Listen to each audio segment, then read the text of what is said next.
Magandang hapon po. Isang Pilipino ang kabilang sa mga bihag ng grupong Hamas na kanila nang pinalaya.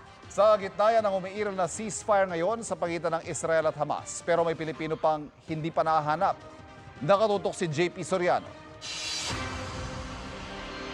Mag-aalas 7 ng umaga kanina, inanunsyo ng Embahada ng Israel na kasama sa mga pinakawalan ng Hamas ang Pilipinong si Jelinor Jimmy Pacheco, caregiver sa isang kibbutz sa southern Israel na dinukot ng Hamas. Kasalukuyang sumasailalim si Pacheco sa medical evaluation sa Shamir Medical Center malapit sa Tel Aviv, Israel. Masayang kinumpirma ni Pangulong Bongbong Marcos ang pagpapalaya kay Pacheco, pero nag-aalala raw siya sa kalagayan ng Pilipinang si Noraline Babadilla na hanggang ngayon hindi pa natutunton.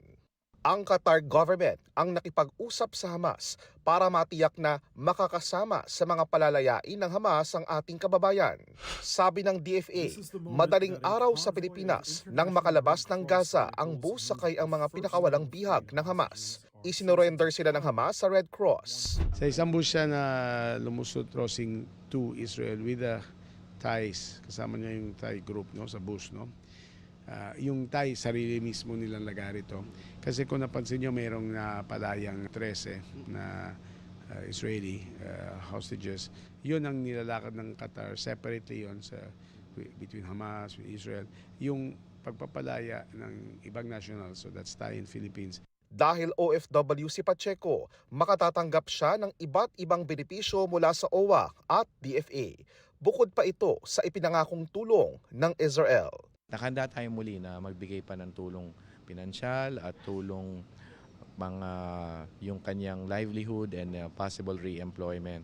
But first and foremost, no, he will spend time most likely with his dear family, and we fully support him. Para sa GMA Integrated News, JP Soriano, nakatutok 24 oras.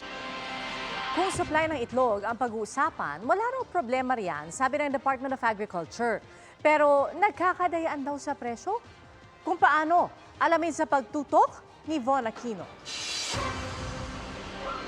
Wala namang problema sa produksyon pero nagkakadayaan daw sa presyo ng itlog ayon sa Department of Agriculture. Nagkakaroon ng dayaan sa itlog kasi hindi masyadong kabisado ng ating mga kababayan kung paano i-determine talaga yung large, medium at saka yung maliliit na itlog. So dapat ang presyohan natin sa medium ay nasa 8 pesos. Yung mga size namin alam na nila kasi minsan bumibili rin sila sa iba. Nakikita nila ang difference. Pag sinabi namin ma'am na large, large talaga. Binabase ko na lang din sa tendera kasi wala naman ng choice kung ano yung presyo na binibigay nila, yun na lang din yung sinusundan ko. Itong medium at small na itlog, halos magkapareho lang ng laki kung titignan natin. Pero ayon sa mga nagtitinda, sa timbang daw talaga malalaman kung alin dito yung medium at alin dito yung small. Ang tindahang ito sa Blumentritt sa Maynila na nagbebenta ng wholesale, may sariling timbangan para malaman nila ang tamang size ng mga itlog na ibinabagsak sa kanila. Assorted na po kasi namin yan na kinukuha sa Batangas. Kaya pagdating po dito, tinitimbang namin para yung size. Ang extra small 49 grams pababa. Ang small 51 hanggang 55 grams. Ang medium 56 hanggang 60 grams. At ang large 61 hanggang 65 grams. Dahil timbangan ng batayan sa pagtukoy ng tamang size ng itlog, paano na ang mga mamimili sa palengke? Mahirapan po sila. Kasi tingnan lang nila yung laki, hindi nila alam yung bigat.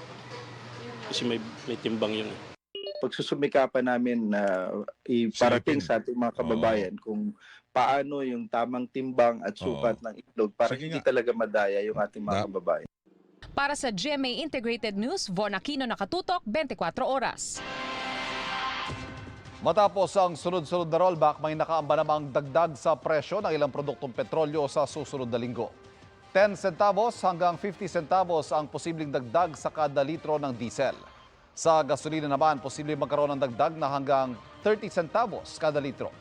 Ayon sa Department of Energy, ang supply cuts o pagbawas sa produksyon ng OPEC o Organization of Petroleum Exporting Countries at ang pagtaas sa lingguhang inventaryo ng krudo sa Amerika ang dahilan ng oil price hike. Mga kapuso, patuloy pa rin nagpapaulan ang iba't ibang weather systems sa bansa. Shear line ang nagpapaulan sa eastern section ng Southern Luzon na posibleng magdala ng kalat na pag-ulan sa Quezon, Laguna at Bicol Region.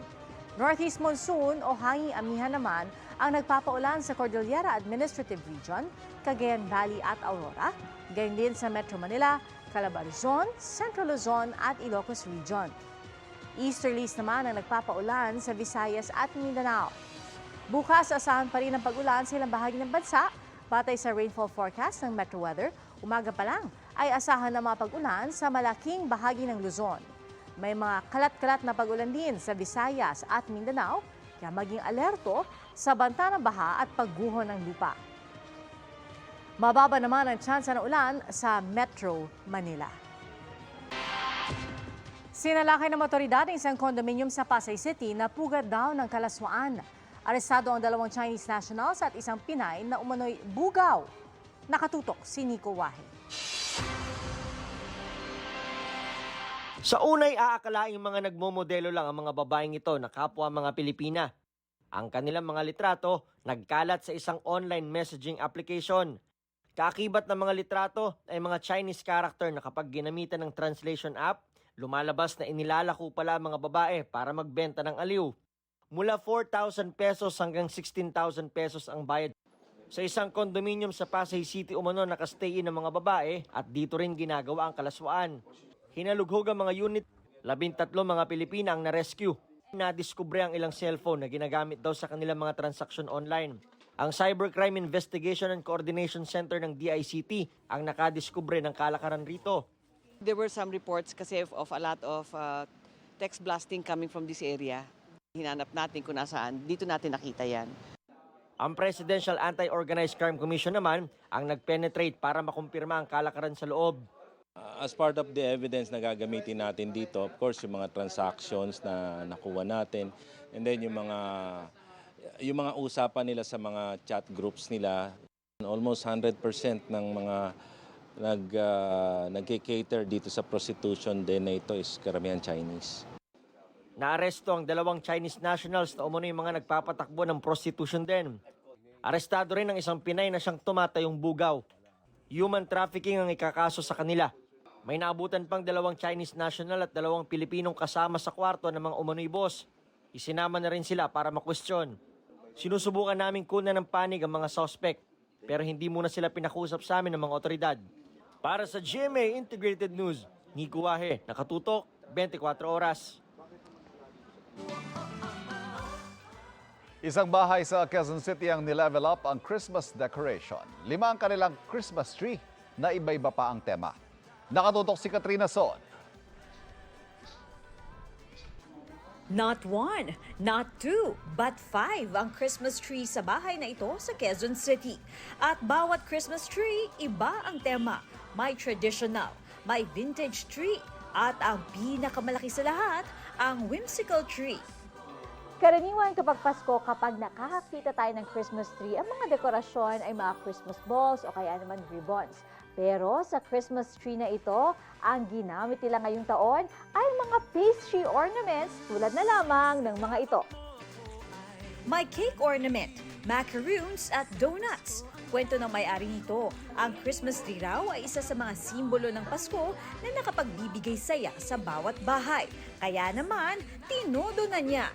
Meron kasing feeling of nostalgia and childhood excitement. Especially when you enter a room, tapos may lighted tree, di ba?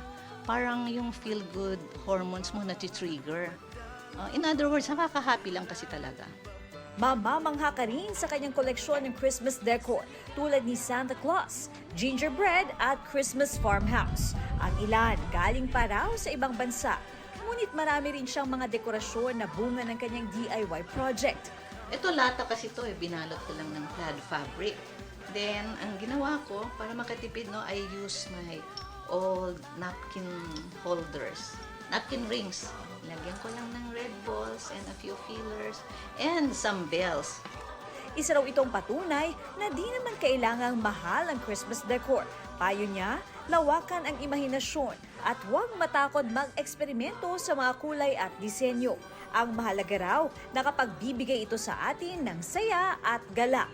Para sa GMA Integrated News, Katrina Son. Nakatutok, 24 oras. Trabaho daw ang regalo ni Alden Richards sa sarili ngayong Pasko. In fact, isa sa katuparan niya ang matagal na niyang pangarap, ang magkaroon ng pelikula kung saan siya ang producer, aktor at direktor. This is my first directorial job. May script na kami, may cast na kami, and excited ako for this. This is happening this November, before Christmas.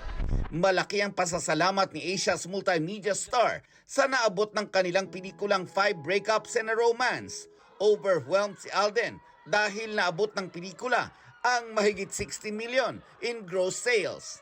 Patunay daw ito na nagbabalik na ang audience sa mga sinihan. Sobrang worth it kasi lahat ng pagod namin, all of the producers, GMA, Cornerstone, and Myriad Entertainment, this is the fruit of it. This is the reward of it.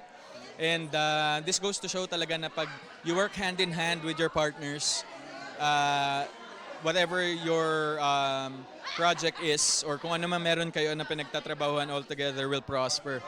Malapit na ring mapanood si Alden kasama si megastar Sharon Cuneta sa Metro Manila Film Fest entry na Family of Two. Ibang atake naman yung ginawa ko doon. So kung sa 5 Breakups, medyo, very now yung acting at yung take ko on it. Dito medyo, heartwarming. Christmas is about family, and I think this film... Nelson Canlas, updated sa Showbiz Happenings.